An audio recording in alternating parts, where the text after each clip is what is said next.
Class 9 science का जो आज हम बात करने जा रहे हैं अध्याय 6 उत्तक। इसके पहले मैं आपको प्रोवाइड करा चुका हूँ अध्याय 1 से लेकर अध्याय 5 तक प्रश्न बैंक का पूरा सॉल्यूशन लेकर आया हूँ। तो प्लीज़ इसकी मत कीजिएगा, अंत तक बने रहिए इस चैनल पे। यदि आप नए हैं तो प्लीज़ चैनल को सब्सक्राइब कर दीजिएगा, शेयर भी कर दीजिएगा। देख सकते हैं यहाँ पे स्क्रीन पे क्वेश्चन दिया गया है, सही विकल्प चुनकर लिखिए। तो इसमें दिया गया है सही विकल्प चुनकर लिखिए है। पहला जो क्वेश्चन दिया है, तनों की लंबाई में वृद्धि के लिए सहायक होता है। तो क्या हो जाएगा, इसका आंसर भी मैं आपको प्रोवाइड करा दूंगा, देख लीजिएगा।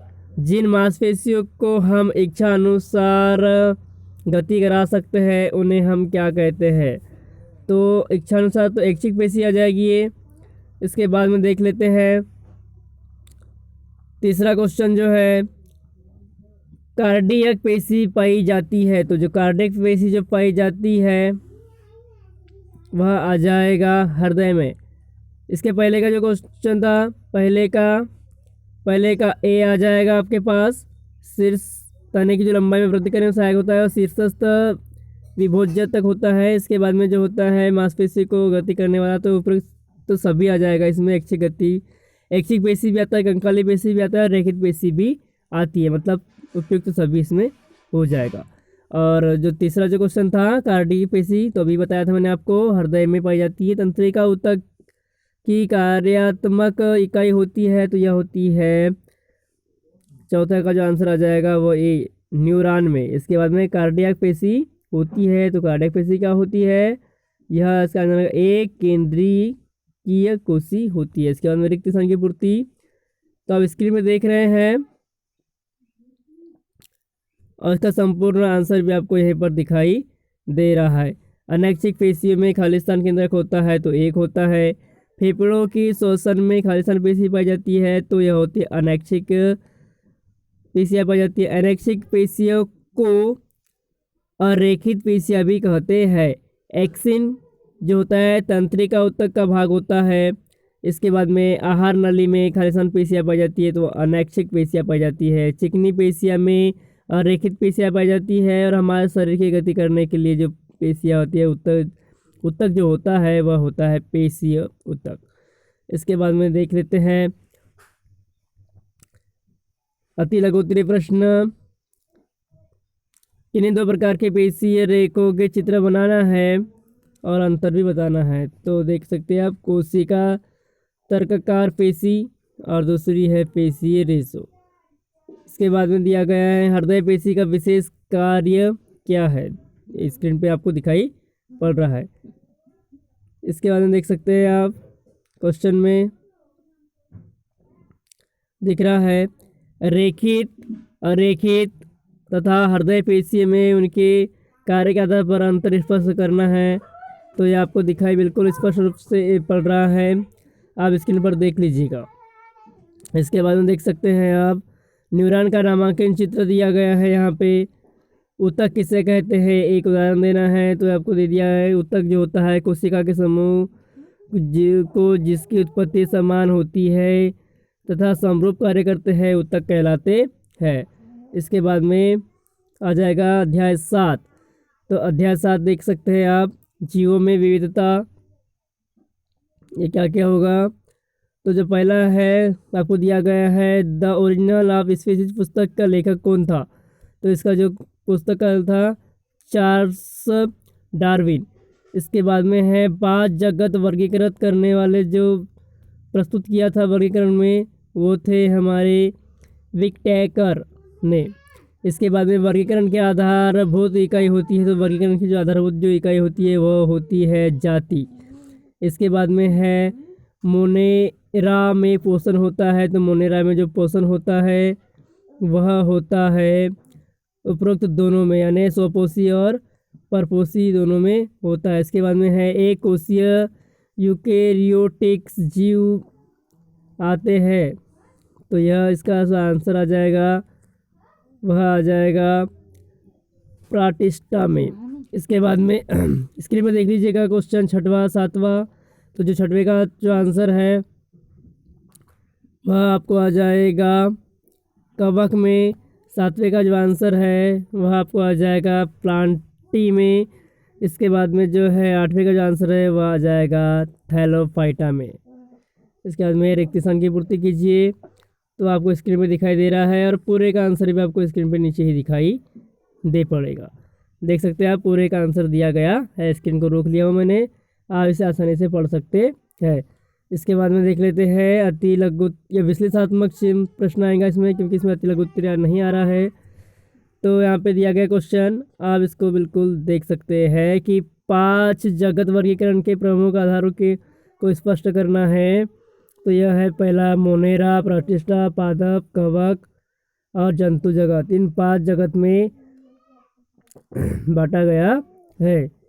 इसके बाद में आप स्क्रीन में देख लीजिएगा, मैंने स्क्रीन को रोक दिया हूँ, आप बिल्कुल स्क्रीनशॉट ले सकते हैं, यहाँ से पढ़ सकते हैं। इसके बाद में जो है जगत, मोनेरा या प्रतिष्ठा के 4 कारण लिखना है, तो यह दे दिया गया है। इसके बाद में दिया गया है कवक जगत के 4 लक्षण लिखना है। तो कवक जगत के जो 4 लक्षण हैं वो भी आपको स्क्रीन पर दिखाई पड़ रहे हैं। इसके बाद में क्वेश्चन दिया गया है बायोफाइटा को पादप जगत जो है वो किस प्रकार से उभयचर कहा जाता है। तो जो बायोफाइटा है उसके बारे में भी आपको दिया गया है, यहाँ पे आप स्क्रीन पे देख लीजिएगा। इसके बाद में स्क्रीन रोक लीजिएगा, अभी तक चैनल को सब्सक्राइब नहीं किया तो प्लीज़ सब्सक्राइब कर दीजिएगा। इसके बाद में जो 5वां है संघ पोरीफेरा एवं प्लेटीहेल्थमीथेंस के 2 लक्षण लिखना है, तो यहाँ आपको स्क्रीन पे दिखाई पड़ रहे हैं। इसके बाद में संघ एनिलेना और आर्थोपेडा के बारे में जो है अंतर लिखना है, तो यह आपको स्क्रीन पे नज़र आ रहा है।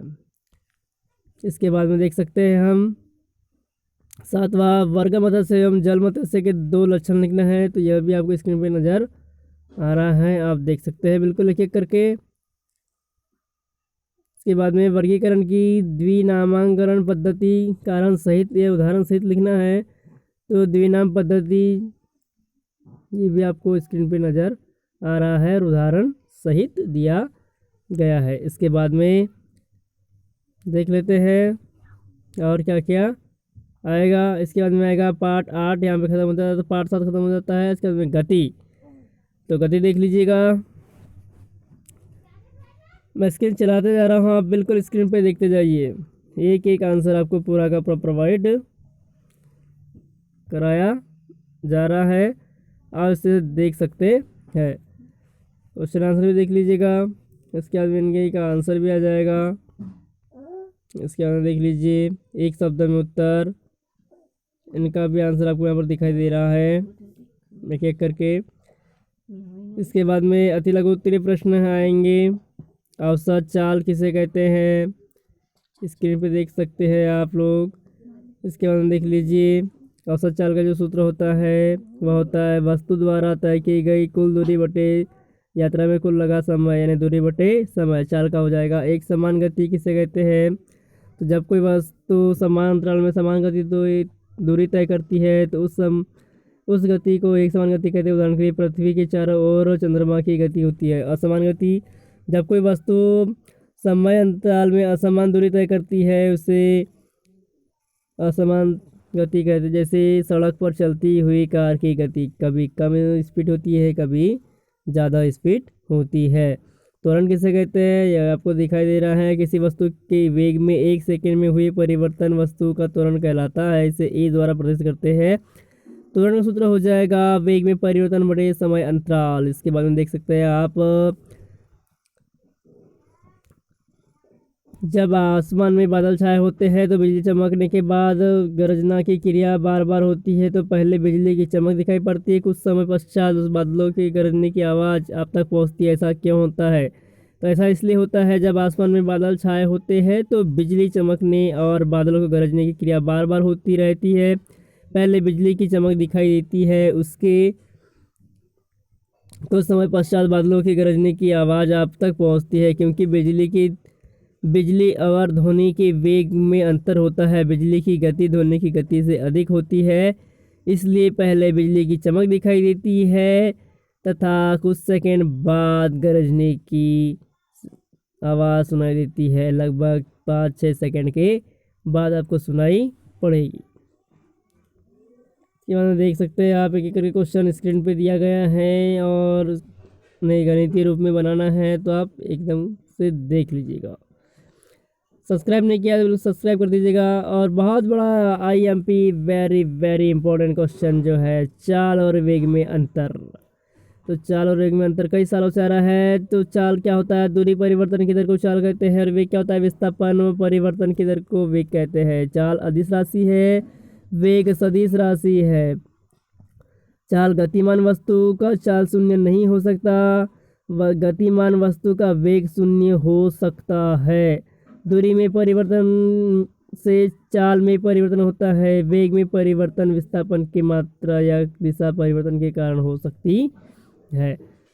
इंपॉर्टेंट क्वेश्चन था। इसके बाद में दूरी विस्थापन इनमें अंतर है। तो इस पार्ट से बहुत से वेरी वेरी आम क्वेश्चन बन के आ रहे, निकल के आ रहे, देख सकते हैं आप स्क्रीन पे, आप देख लीजिएगा। इसके बाद में देख सकते हैं आप एक एक करके क्वेश्चन देख लीजिए। अब 9वां पार्ट अब स्क्रीन पे देख लीजिएगा। 9वां पार्ट भी आपको दिया गया है, आसानी से पूरा पूरा आ जाएगा। इसके बाद में का आंसर भी दिया गया है। पहले का जो आंसर है वह आ जाएगा जड़त्व, दूसरे का जो आंसर है वह आ जाएगा न्यूटन, बल का मात्रक न्यूटन होता है। तीसरे का जो आंसर है वह आ जाएगा हल्की वस्तु का, और जो चौथा का जो आंसर है वह आ जाएगा MV। इसके बाद में रिक्त स्थान की पूर्ति कीजिए। तो नज़र आ रहा है आपको, पहले का आ जाएगा विपरीत, दूसरे का आ जाएगा बल, तीसरे का आ जाएगा नियत, और चौथे का आ जाएगा आपका जड़त, पांचवे का आ जाएगा द्रव्यमान। इसके बाद में देख लीजिएगा विश्लेषण में बड़े बड़े क्वेश्चन आपको स्क्रीन में दिखाई दे रहे हैं, आप बिल्कुल कर लीजिएगा। इसके बाद में मैं स्क्रीन चलाते जा रहा हूँ, आप देखते जाइए, क्वेश्चन आपको पूरे पूरे नज़र आ जाएंगे।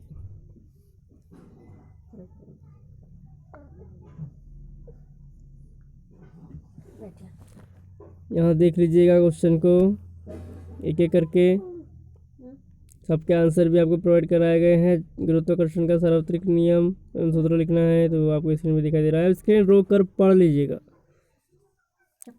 आपको पूरे पूरे क्वेश्चन के आंसर जो प्रश्न बैंक में दिए गए हैं आपको, और वहीं से आपको परीक्षा में आने वाले हैं। द्रव्यमान और भार में अंतर, बहुत बड़ा question, very very IMP question, screen पे देख सकते हो आप। इसके बाद में देख लीजिएगा एक एक करके। उत्प्लावकता से आप क्या समझते हैं, मुक्त पतन से आप क्या समझते हैं, बिल्कुल देख लीजिएगा। यहाँ पे एक एक क्वेश्चन को देखना है आपको, स्किप नहीं करना है। इसके बाद देख लीजिएगा क्वेश्चन को, यहाँ पे एक एक करके बिल्कुल मैं इसके चला जा रहा हूँ। आर्किमिडीज का सिद्धांत लिखिए, very very very IMP question है। यहाँ पे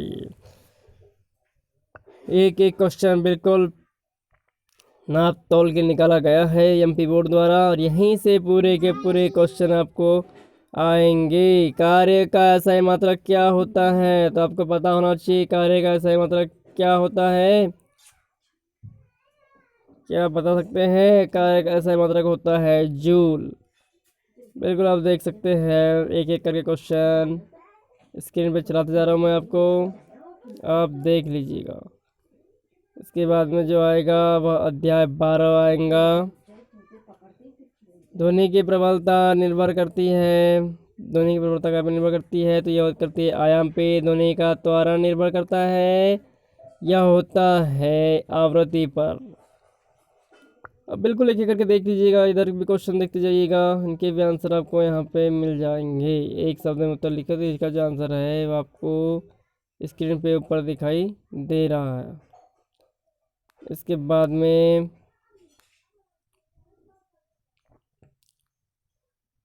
संपीड़न और विरलन क्या होता है वो भी आपको बताना है। ध्वनि कैसे उत्पन्न होती है उसका भी आंसर आपको स्क्रीन पे दिया गया, संपीड़न का भी दिया गया है, ध्वनि का भी दिया गया है।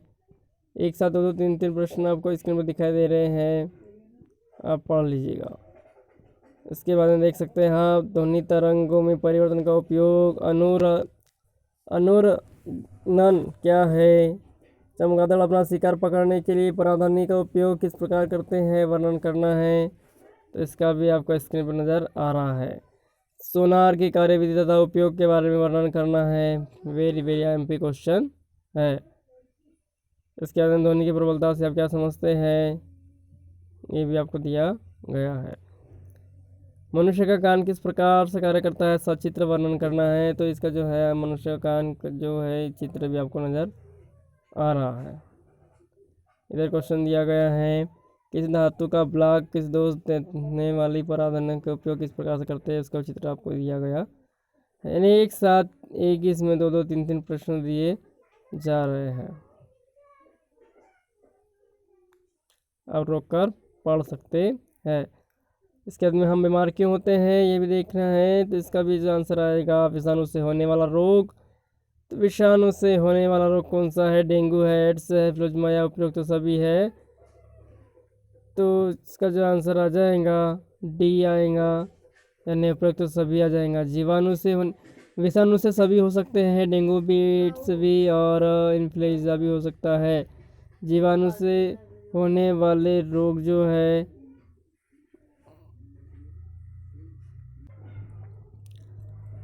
इसके बाद में जो कृषि संक्रमण वाले क्रम जो रोक दिया गया है, एक एक करके सबका आंसर यहाँ पर नीचे प्रोवाइड करा दिया है गया है, देख लीजिएगा। ए का कितना है, बी का कितना है, सी का कितना है, 1 2 3 का अब देख सकते। कालाजार रोग का कारण क्या है, तो कालाजार रोग का कारण होता है प्रोटोजोआ।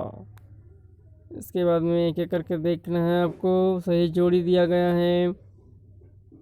इसके बाद में एक शब्द में उत्तर सही जोड़ी का भी आंसर दिया गया है। रोग फैलाने के 3 कारण लिखना है, वह भी आपको दिया गया है।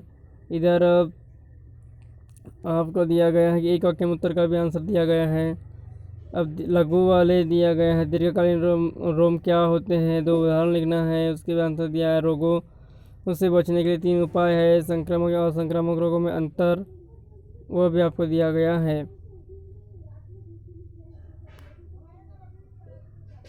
इसके बाद देख सकते हैं कि क्वेश्चन ज़्यादा बचा नहीं है। आप वीडियो को बिल्कुल जल्दी से लाइक और शेयर कर दीजिएगा, सब्सक्राइब भी कर दीजिएगा। देख सकते हैं आप एक एक करके क्वेश्चन, और सभी का आंसर भी यहीं पर प्रोवाइड करा दिया गया है। फसल उत्पादन के 3 उपयोग लिखना है। फसल की किस्मों में सुधार के 3 कारण लिखना है। इधर भी आपको आंसर दिया गया है, एक शब्द में उत्तर दीजिए। कंपोस्ट क्या है, इसके 2 उपयोग इधर दिया गया आपको। सही जोड़ी भी दिया गया, उसका भी आंसर नीचे दिया गया है। अंतरा फसलीय किसे कहते हैं, ये क्या है, इसके भी लाभ दिया गया है आपको। फसल सुरक्षा प्रबंधन हेतु 3 उपाय लिखना है।